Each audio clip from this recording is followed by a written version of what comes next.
Okay, so that is of course the Northern Invert Show coming to you at the North Bridge Leisure Centre. That is the 24th of March in Halifax, and that is brought to you by Invert Shows UK. So as I say, that's 24th of March in Halifax, the Northern Invert Show at the North Bridge Leisure Centre. So do of course attend. I wish I could be there myself, but unfortunately I won't be, but I'm sure there will be lots of people you'll be looking forward to meeting, and of course lots of stalls to buy lots of new goodies from. So please do head on down to the show, show support, and yeah, awesome.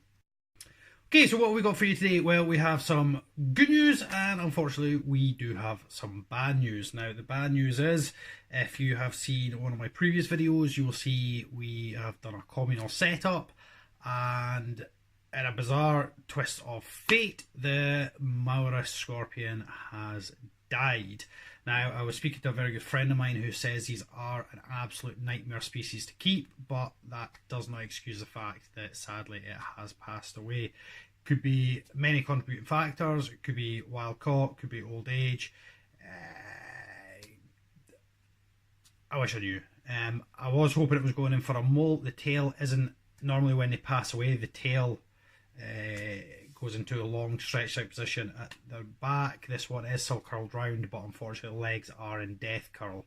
So yeah, it's not looking good. I'm going to leave it. Maybe it is going to molt out, but I just thought I would best be honest and say it's looking like that communal project has gone wrong. I don't think it's anything to do with the beetle being in there. It's been fine up until that point, but I don't think the beetle has anything to do with it. I think it's just sheer not a coincidence. But sadly, that's the bad news over and done with. Let's crack on with the good news. Okay, so the next piece of footage you are away to see was actually filmed on the 28th of January. So that was just over a week and a few days ago to when we are filming now.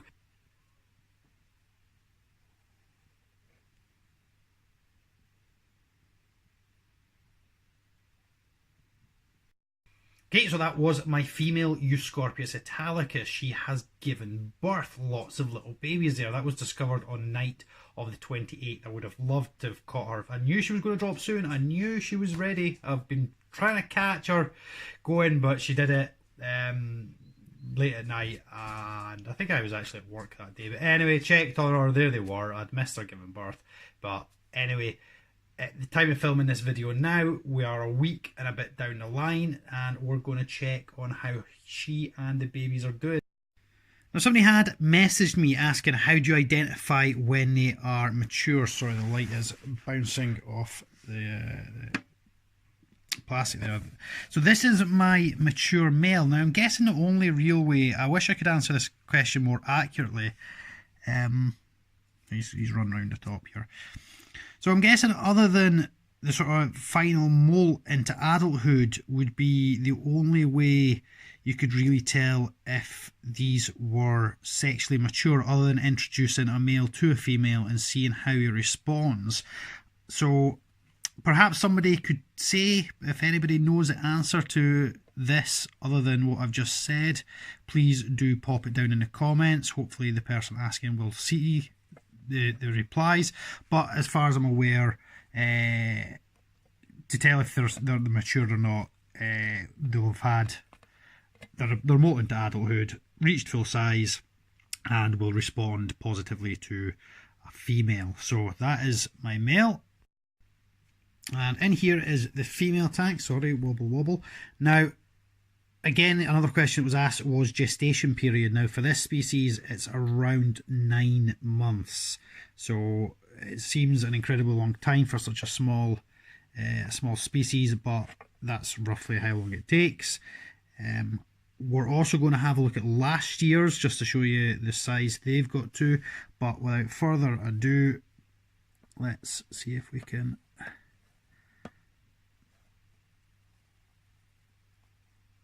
Oh, so here we go, and what we can see here is they've actually started to come off mum's back already. Now you'll see there on her back, if my fingers would get out of the way, you'll see there on her back is the molts, and the scorpions have started climbing down off of her. So there's a little cluster down in there. Still a couple clinging onto her back, but otherwise they are starting to come off. So that's only been a week and 3 days, I think. A week and 2 or 3 days since giving birth, and we can see they're already starting to move off of her. They've dropped their molts, they've had their first molt, and they're starting to go their own way.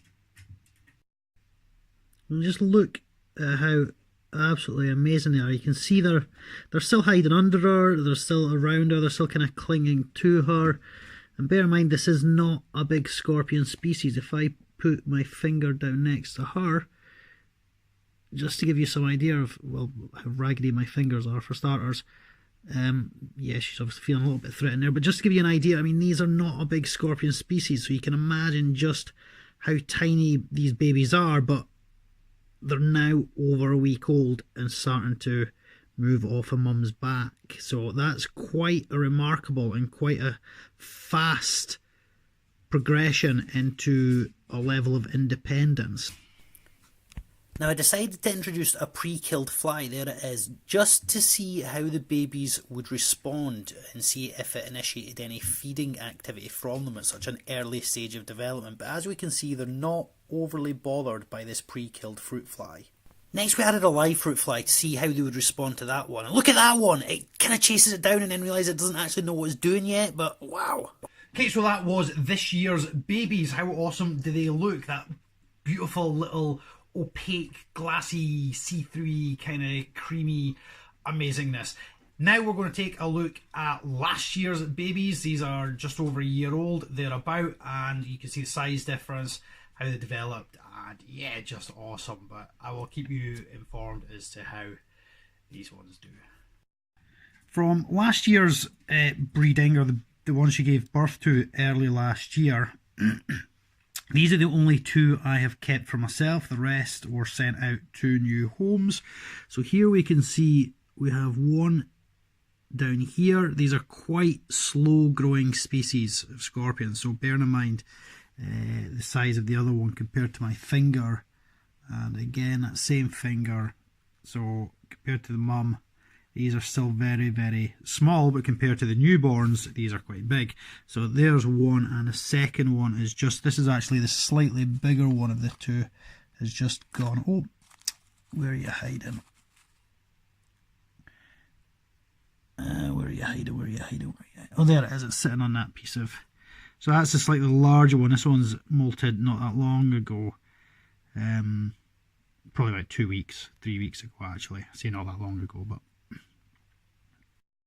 Okay, so yeah, really gutted about the loss of our Myra scorpion. It was my first ever desert species, and I was really hoping to watch it grow and develop, and yeah, I'm a bit miffed that it hasn't worked out. One of those things, yeah. But the communal project will still go ahead. I've mentioned before that this was a preemptive to the original communal setup I was going to do, so that will still arrive, that will still go ahead, and that third beetle will get added in with the two existing and the scorpion that's arriving with them that have co-inhabited for a prolonged period of time with no problems at all. So that will be coming up on the channel, pardon me. And otherwise, it's great that I've been able to share a new life with all of you. All those babies doing really well. There are already a few spoken for and new homes to go to. There are a few people will be receiving them, like it a lot, like it or not. But yeah, that is the Scorpius italicus. I hope you found this video interesting. It's amazing how quickly they developed at such an early stage of life.